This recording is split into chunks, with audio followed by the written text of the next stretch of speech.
unbeatable channel. Baka mamaya, ang ginawa Chenille. Usapang Angel Locsin naman tayo ngayon sa episode na to. Hello mga ka-Team Unbearable, maraming salamat sa patuloy na pagsubaybay. Alam nyo na, namimiss nyo ako, hinahanap nyo ako sa ibang platform, pero relax lang.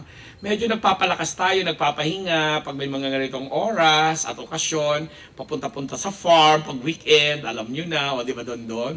This weekend pupunta naman tayo sa Tanay ha, mag-ready ka. Alam mo na. Sumagot ka ng bongga.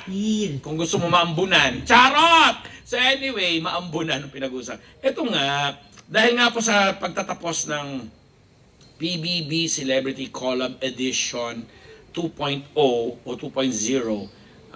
na kung saan tinanghal nga si Lela Ford at saka si Caprice Cayetano bilang mga big winners, nasentro din ang atensyon ng lahat kay Angel Locsin. Kasi si Angel Locsin po, sa napakahabang panahon, kung hindi kami nagkakamali, year 2019 or 2020, na medyo sobrang nag-lay low na siya sa mga activities niya sa social media. Kasi since nawala na ng franchise yung ABS-CBN, kung saan isa siya sa mga artista dito na nakipaglaban talaga, naringga, nagsalita, alam mo yun, nakisama sa mga usapan.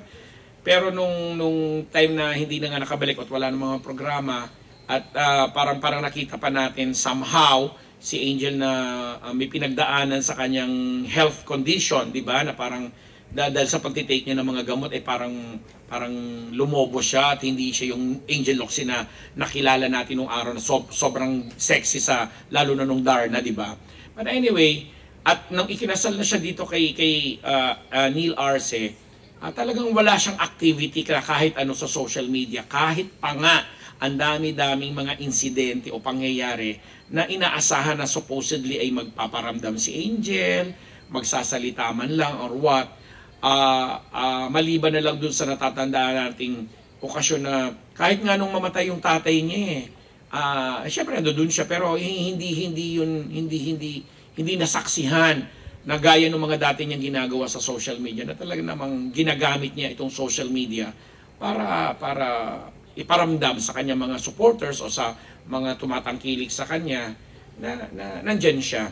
Kaya nga sa isang site na nabasa natin, dahil nga daw sa parang kabiguan, kung kabiguan mga matatawag o tinatawag nilang kabiguan, dahil ako hindi ko tatawagin kabiguan yung pagkakapwesto ng kanyang stepson na si Joaquin Arce bilang third grand winner ng PBB na kasaksabay mula sa Kapamilya Artist. And kasi ang inaasahan ng lahat dahil nga daw sa malakas pa si Angel, may pera din naman, sana man lang daw ay nakakuha man lang ng posisyon na kahit second or first big placer sa PBB. But third being a third big placer is, not bad. Kasi, yun naman talaga, yung si Joaquin Arce po kasi ay anak ng kanyang mister ngayon na si Neil sa kanyang unang asawa, kaya naging stepson siya. Pero ang turing na dito ni Angel is anak-anakan. Kasi nga, maganda ang kanilang pagsasamahan, relasyon, and napatunayan nga natin lahat na nang pumasok si Joaquin Arce sa PBB, nagparamdam.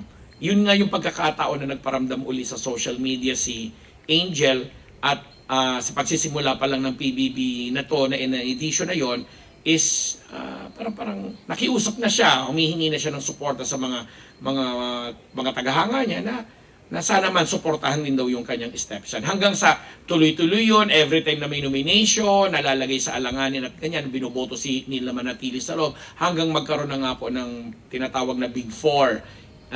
And nanalo nga si Neil tuloy, si Joaquin bilang fourth big placer na talagang kinampanya pa. In fact, may nabasa pa ako na may mga sinasagot si Angel sa mga bashers na talagang kung pumintas at anong tawag doon, kung pintasan at talagang bigyan ng mga pangit na description itong si Joaquin, ay gano'n na lang. Kaya sumasagot itong si Angel na hindi natin nakikita sa kadalasan niyang o karaniwan niyang ginagawa before. But the thing is, yun na nga, ika-4 lang naman na pwesto ang inabot ni Joaquin dito sa PBB. At sinasabi nga ng iba na, ay, hindi umeffect yung powers ni Angel. Baka laos na siya, baka hasbing na. May mga ganong usapan na hindi natin masisisi yung mga ibang tao ngayon na syempre hindi na ganon inabutan si Angel kasi ang laking bagay kasi talaga nung mga panahon na may prangkisa pa at nawala ng prangkisa, nagkakaroon ng COVID at lahat na nawala sa sirkulasyon. Kumbaga yung pangalang Angel Locsin, isa talaga yan sa mga maituturing natin na pinakakilala. Dahil hanggang sa ngayon naman, nandiyan sina Marian Rivera, sina Ann Curtis, sina Angelica Panganiban, Bea Alonso, yan yung mga kasabayan niya.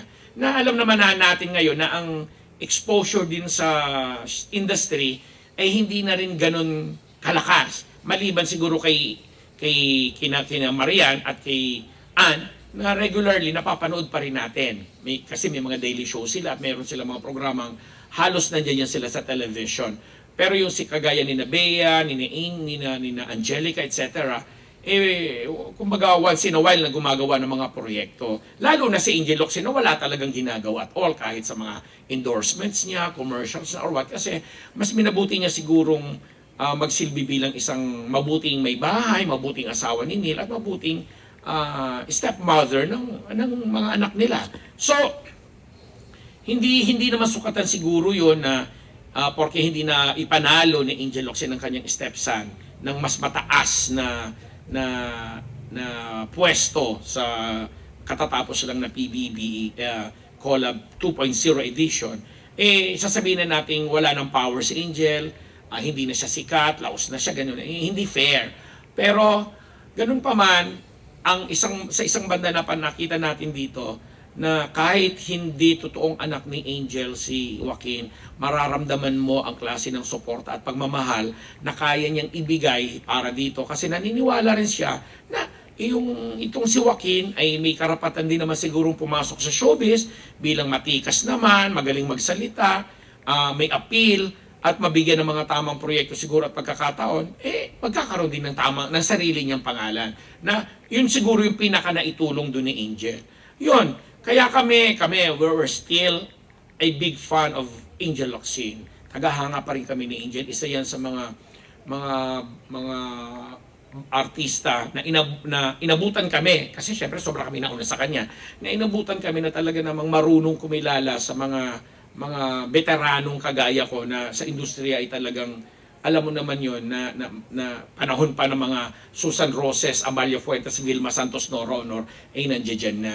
At nung makilala niya kami, maganda rin naman yung mga naging ugnayan namin mula sa nung isa pa siyang kapuso, nung kay Tita Becky Aguila siya, tapos tinulungan din siya ng ating kaibigan na si Tita yung magandang magayos na yung dating kasama ko sa Solar kay Wilson Cheng, yung kasama ko sa Speed tuloy, sa dati sa Empress, kita mo namamali-mali na ako. But anyway,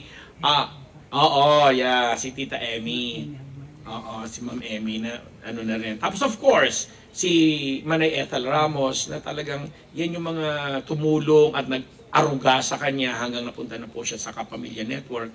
At hindi naman nagbago sa Angel. Siguro, irespeto natin yung naging choice niya, irespeto natin yung... Kasi may mga pagkakataon din naman na, alam mo yon, baka one of these days, baka tsaka yun nga, baka marahil yung kondisyon niya sa kanyang kalusugan ay inaayos pa niya or whatsoever, hindi natin alam.